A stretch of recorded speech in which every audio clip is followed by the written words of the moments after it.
Ben 8,5 senedir burada çalışıyorum. 6 aydır bizim maaşlarımız her bir ay gecikmeli yatıyor. Son 3 aydır maaşlarımızı hiç almıyoruz. 3 aydır maaşlarımızı hiç almıyoruz. Yani patron bir gün söylüyor, o gün geliyor yalancı. Bir gün söylüyor, o gün geliyor yalancı. Yani yalan üstüne yalan, yalan üstüne yalan. Ya dayanacak gücümüz kalmadı. Sendika dersen sendika zaten şimdiye kadar bize yanımızda hiç durmadı. Geliyor sadece patronun sözcülüğünü yapıyor. Yukarı gidiyor, patron ne diyorsa aynısı bize söylüyor. Yani bize yanımızda durmadı, bize bir çadır bile tahsis etmedi. Ondan sonra biz servis dedik, servis tahsis etmedi. Herkes kendi imkanlarıyla geliyor, gidiyor, geliyor. İnsanlar yani gerçekten maddi olarak yıprandı. Yani psikoloji olarak yıprandı. Hiç kimsenin umurunda değil ya. Patron nereye rahat kafasına göre geliyor. Bazen gelip bir arkadaşlar diyor benim bu para yatacaktı. Bir gün önceden diyor ki bana işte bu kadar para hesabıma yatmış. Sabah oluyor, diyor ki bankaya koyuyor. Ya diyorum arkadaş tamam bankaya koydu da sen bunu bilmiyorsun ki bana, senin borcun varsa koyar tabii. Sen benim hesabımı hiç mi yapmıyorsun? Ben işçi çalıştırıyorum, bu kadar para vermem gerekiyor. Ya tedbirini hiç mi almıyorsun? Bu sefer tedbirimi almışım, bütün bankaları değiştirmişim. Diğer hafta oldu. Paketlemecileri çalıştık, sevkiyat çalışsın. Sevkiyatta ne kadar para olursa hepsi hesabımıza yatacak. Hafta oldu arkadaşlar çalıştı, sevkiyat gitti, 20 tır gitti. Akşamı geldi, açıklama yaptı arkadaşlar, yine banka el koymuş. Dedim sende yalan bitmiyor. Yani yalan bitmiyor yani arkadaş, o zaman sevkiyat da yok. İşi de durdurmuşuz şu anda. Ne sevkiyata izin veriyoruz, ne imalata izin veriyoruz. Hiçbir şeye izin vermiyoruz. Bekliyoruz burada, tabii perişan bir şekilde bekliyoruz. Yine yani cezayı çeken biziz. Şu anda yine zor durumda olan biziz. Öyle bekliyoruz yani. Biz bu Ocak başlarında karar aldık. 2 maaşımız içerideydi. 2 maaş geçmişti, 2 ay geçmişti, hala maaşlarımız ödemedi. Bir de ikramiyemiz var, 3 maaş. Yani artık insanlar yani boğazına kadar geldi. Önce içeride durdurduk, yine var diye. Baktık yine yatırmadılar. Bu sefer bizi ücretsiz izne çıkarttılar. Keyfi olarak. İşte ham madde yok, sizi izne çıkarıyor. Onda da para yok. Evde bekle, para yok. Buraya gel, para yok. Bir şekilde işte birleştik arkadaşlar, bir karar aldık. Buraya geldik işte yaklaşık 22-23 gündür buradayız yani. Yani bizim sektör tabii ağır bir sektör. Hem ağır bir sektör, hem sıcaklığı var fırınlar olduğu için. Yazın çekilmez oluyor yani. İnsanlar gerçekten sıcaktan. Bir de toz. Yani tozu çok. Kimyasal tozu çok. Buna rağmen, bu şartlarda çalıştığımıza rağmen ne yazık ki 3 aydır maaşlarımızı hala alamadık. Ahmet yanına seni bekliyor. Yani biz geçenlerde de 2019-2021'e kadar 2 sene boyunca maaşlarımız 4'e bölünüyordu. O da bir süre sürdü. Ona yine dayandık, yine şey ettik. En azından parça parça veriliyordu. Ama son 6 aydır da yani gerçekten yani biz artık dayanamadık yani. Dayanma gücümüz kalmadı yani. Maddi olarak dayanma gücümüz kalmadı. Ben arkadaşımız 4 tane parmağını kaybetti burada. Mesela Var parmak ya, kaydı var, makinelerinde sıçrama var ama burada yasal diye bir şey yok. Yasal hakların yok senin. Herkes patronun yanında. Ama diyorum ya, iş sağlığı şeyi var bizim yanımızda, güvenlik var. İş güvenliği var bizim yanımızda. Adamın az önce diploması var. Adam bile bakımcı yapmışlar. İş güvenliği geliyor. Ankara'da. Müfettiş geliyor. Fabrikayı var ya, pırıl pırıl yapıyorlar.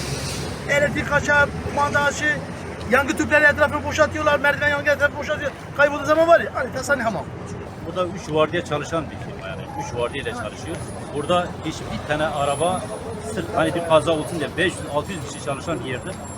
Yani bir tane araba buraya koyalım da biri işte kaza geçirir, hastaneye götürelim. Hastalanır, hastaneye götürme şeyi Öyle yok. bir şeyimiz yok. Yok, kendi Gece imkanı. vardiyası.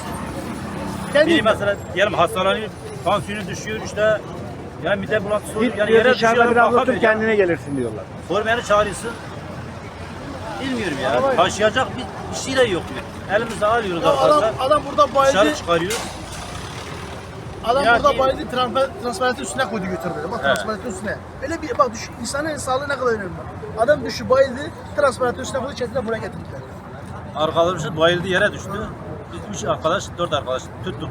Dışarıya kadar getirdik buraya kadar. Ben ambulansı aradım. Ambulans geldi. Çocuk adam kendinden değil. Artık hastalığı neyse bilmiyorum. Ambulansa koydu, dedim ki, Ormen'e dedim ki ya ben de yanına gideyim şimdi. Yani gece yarısı şimdi. Ölecek mi, kalacak Yani, mı? ölecek mi kalacak mı da belli değil yani. İnsan oldu yani, insandır yani ya, sonuçta. Yok, sen işine döndü, bu gitsin dedi. Yanında hiç kimse gitmedi. Az önce askere söylüyorsun, böyle söylüyorsun. Adam yine, vallahi yine patron tarafından. Bu askeri askeri. Dedi, bana bir emir vermişler, ben Ha. mecbur. Ama senin doğal hakkındır. Sen beni korumadın tatilde. Sen gitti patronla görüşecek de git. Bak bir telefona 6 tane asker arabası geldi. Bir telefona. Abi ben burada bir bağırsam çağırsam şimdi beni belki gözaltına alırlar. Ben hakkımı savunsam şimdi. Benim mağduriyetim için ama kimse Ben gelmiyor. şu anda gözaltına alırlar. Ben şimdi burada bağırsam bu kapıyı kırsam bir tane kabilenin için beni şimdi gözaltına alırlar. Cezaevine götürürler. 9 yıldır Seraka Seramik Bohema'da çalışıyorum.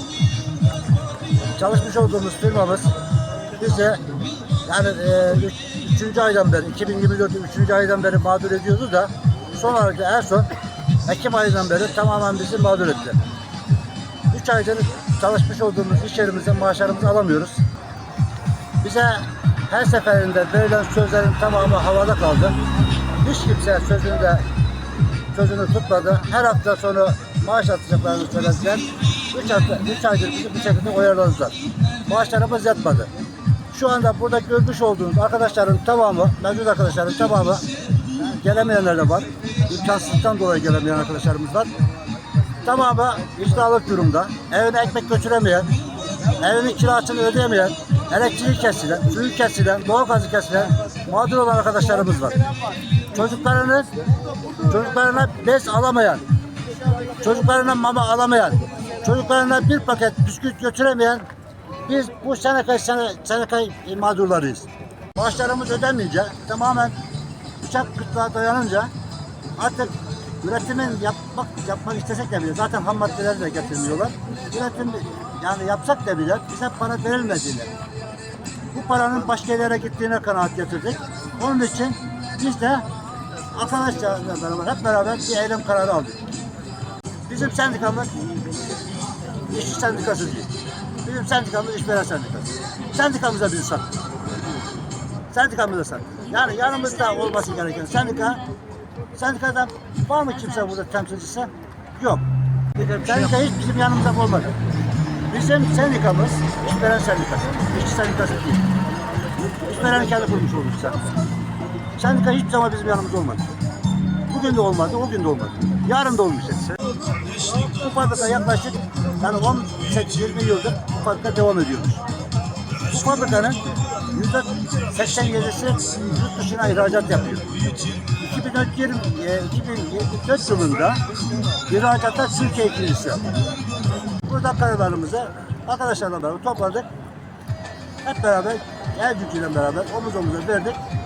Kararları kendimiz alıyoruz. Yani her seferinde sendika temsilcimiz gelip bize bir sürü yalanla beraber, bir sürü hikaye anlatmakla beraber gelip geçiyor. Bu fabrika yaklaşık yani 18-20 yıldır bu fabrika devam ediyormuş. Bu fabrikanın %87'si yurt dışına ihracat yapıyor.